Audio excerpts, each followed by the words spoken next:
हरिओम। आनंद सांडिल्य के YouTube channel पर सभी दर्शकों का हार्दिक स्वागत है। दर्शकों, आज बताएंगे श्रावण के शुक्ल पक्ष की पंचमी, जो नाग पंचमी के नाम से जानी जाती है। इस दिन विशेषकर नागों की पूजा की जाती है और जिसकी कुंडली के अंदर कालसर्प दोष होता है, इस दिन विशेष सर्पों की पूजा करने से उस पर काल सर्प दोष दूर हो जाता है और सर्पों की कृपा होती है। सावन शुक्ल पक्ष पंचमी को नाग पंचमी होती है। चौथ के दिन शाम को मोठ चने भिगो दें, रात को खाना बनाकर रख दें, दूसरे दिन ठंडी रोटी खाएं।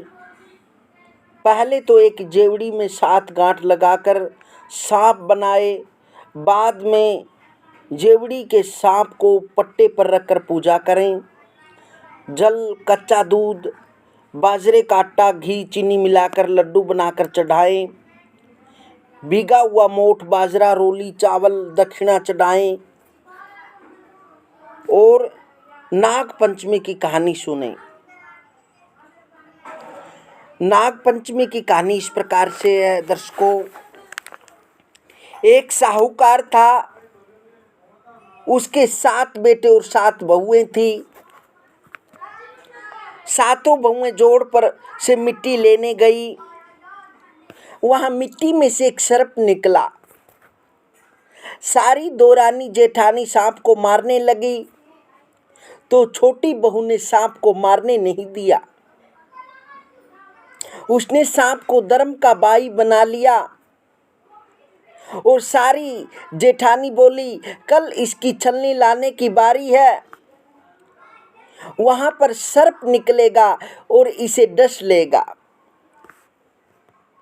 जब वह दूसरे दिन छलनी लेने गई तो वहां पर सांप बैठा था।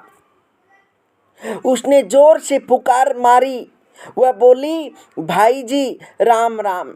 सांप बोला, तूने मेरे को भाई बोल दिया, नहीं तो मैं तेरे को खा जाता। वह बोली कि तुम तो मेरे धर्म के भाई हो और मैं तुम्हारी धर्म की बहन, इसलिए तुम मेरे को कैसे खा जाते। जब वह घर आई तो उसे देखकर जेठानी बोली कि इसे तो सांप देवता ने नहीं खाया। वहां से भी वापिस आ गई। थोड़ी देर बाद सांप भाई, धर्म का भाई बनकर उसको लेने आ गया और बोला कि मेरी बहन को भेज दो। तब जेठानियां बोली कि हमारा तो पीहर भी है, तब भी कोई लेने नहीं आया, और इसका पीहर भी नहीं है, तब भी इसका भाई लेने आ गया। बाद में उसको सिर धोकर मेहंदी लगाकर और सामान इकट्ठा करके भेज दिया। पीहर पहुंचकर सांप की मां ने उसकी खातिरदारी की। एक दिन उसकी पड़ोसन से लड़ाई हो गई तो उसका धर्म भाई अपनी मां से बोला कि अब बहन को ससुराल भेज दो। फिर उसे बहुत सारा धन देकर भेज दिया। तब वहां पर ताई चाची बोली कि बहू, तेरा भाई बहुत लाड चाव करता है और तेरे को 6 कोठे की ताली भी दे दी, परंतु 7वें कोठे की ताली नहीं दी। तब वह अपने मन में बोली कि भाई ने मुझे 7वें कोठी की चाबी क्यों नहीं दी। तब भाई बोला कि अगर तू 7वें कोठे की ताली लेगी तो पछताएगी, परंतु वह बोली कि मैं तो लूंगी। तब उसने चाबी लेकर खोलकर देखा तो एक बूढ़ा अजगर बैठा है। अजगर ने उसको देखकर फुंकार मारी तो वह बोली, बाबा जी राम राम। अजगर बोला, तूने मुझे बाबा जी कहकर बुलाया, नहीं तो मैं तुझे खा जाता। वह बोली, खाते कैसे, मैं तुम्हारी धर्म की बेटी हूं और तुम मेरे धर्म के पिता।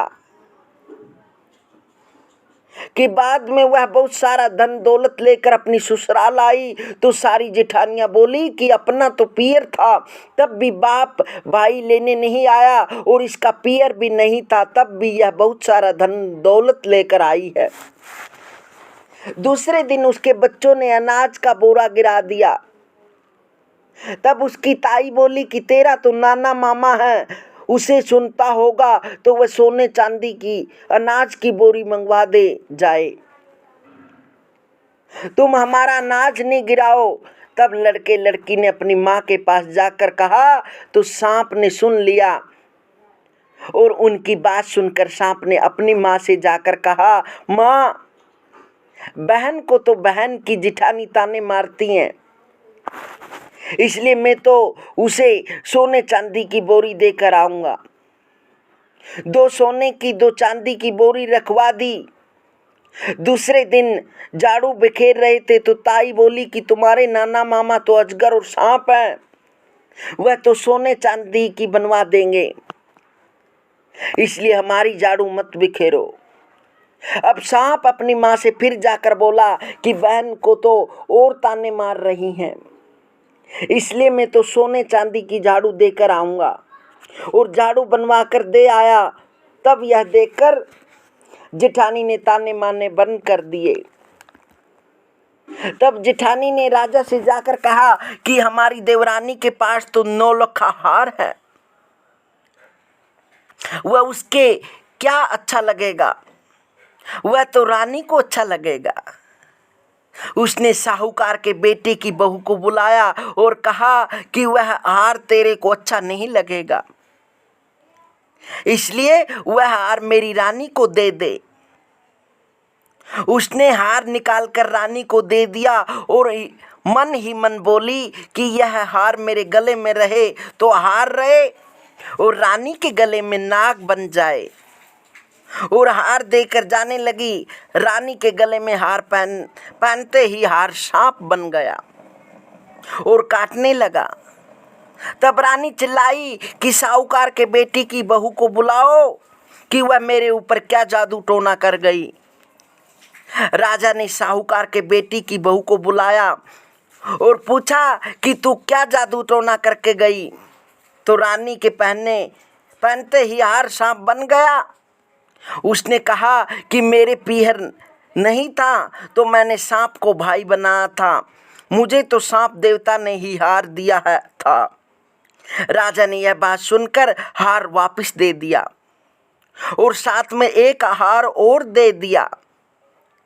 यह देखकर देवरानी जेठानी ने सोचा कि यह तो राजा रानी से भी नहीं डरी, और उसके पति को सिखा दिया और कहा कि यह धन कहाँ से लाती है। तो रात को उसके पति ने उसे मारा और पूछा कि तू धन कहाँ से लाती है। उसने अपने पति को सारी कहानी बता दी और कहा कि यह धन तो मुझे सर्प देवता ने दिया है। उसके पति ने सारे गांव में ढिंढोरा पिटवा दिया कि सब कोई नाग पंचमी को ठंडी रोटी खाएं, बायना निकाले। कोई इस कहानी को जो कोई पढ़ता और सुनता है उसकी नाग देवता की कृपा से सब मनोकामनाएं पूर्ण होती हैं। इस दिन जो सर्प देवता की पूजा करता है और सर्पों को अनेक प्रकार की खाद्य सामग्री, दूध आदि चढ़ाते हैं, सर्प देवता, नाग देवता उनकी मनोकामनाएं पूर्ण करते हैं। हरिओम हरिओम।